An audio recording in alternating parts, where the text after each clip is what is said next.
We're in the Arizona territory. It's the late 1880s.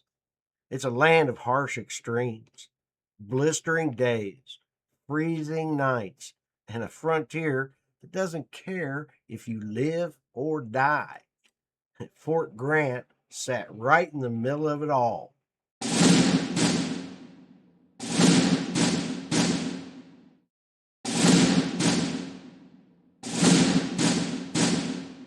A vital hub, surrounded by the complex tension of Mormon settlements, Indian encampments, and the sprawling, unforgiving wilderness.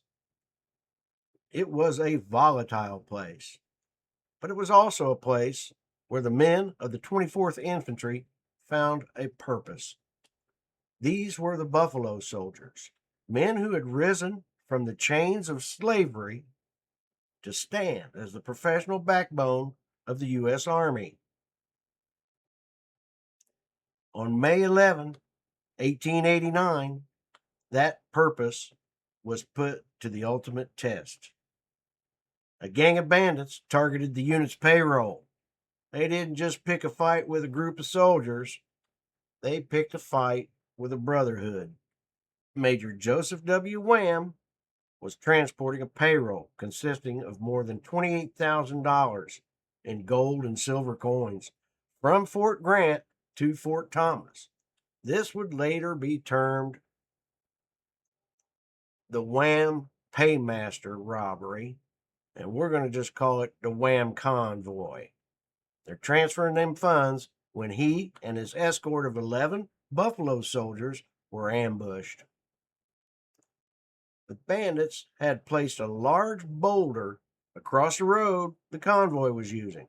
Brown, he's an expert rifleman, led his troops forward to try to move the boulder out of the road. That's when the bandits opened fire from protected positions on a nearby slope. Corporal Isaiah Mays and Sergeant Benjamin Brown were the tip of the spear that day.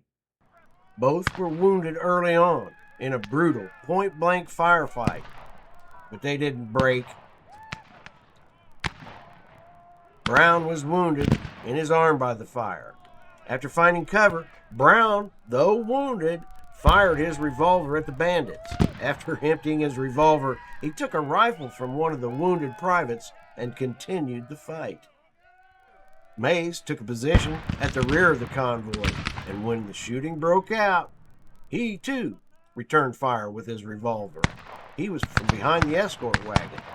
Finding his position untenable, he reformed with Major Wham and took command of the troopers after Sergeant Brown had become separated.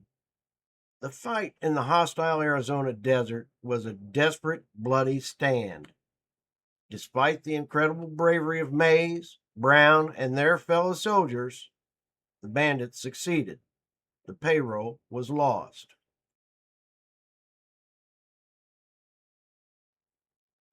And now it's easy to look back and wonder if it was worth it when the objective was lost.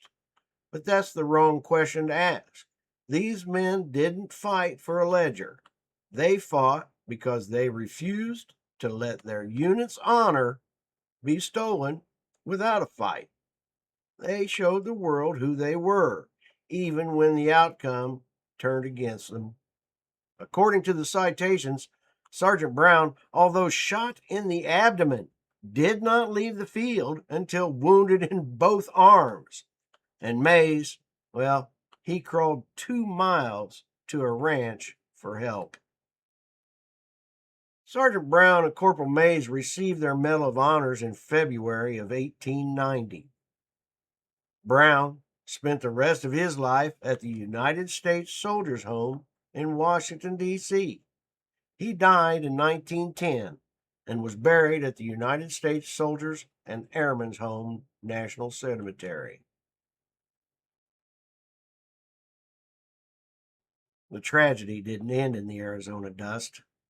Isaiah Mays, a man who had gone above and beyond, found himself ignored by the very institution he risked his life for. He spent his final years in hardship, denied the pension he had more than earned. And when he passed, he was buried in a pauper's grave, unmarked, forgotten, and left to the elements. In 2001, a marker was placed with an official veteran's headstone marking his status as a Medal of Honor recipient. In 2009, under the care of the Old Guard Riders, Corporal May's remains were disinterred, cremated, and placed in an urn designed especially for him. On 29 May 2009, 84 years after his death and 120 years after the action, Mays was interred in Arlington National Cemetery in a ceremony befitting a Medal of Honor recipient. Now, if you think 120 years is a long time to wait for your recognition, go back to one of our earlier videos and check out Alonzo Cushing. His action was unrecognized for 150 years. And it wasn't just the two, Brown and Mays. 8 other soldiers of the 24th stood their ground alongside them, earning the Certificate of Merit for their bravery that day. It was a testament to the discipline and unbreakable bond of the 24th. But for Mays and Brown, the commitment to their brothers earned them the highest honor our nation can bestow, the Medal of Honor. Thanks for watching. My name is Kenny, and this is Gallantry in Action. Leave us a like, comment, and subscribe, and we'll see you next time. Stay legendary.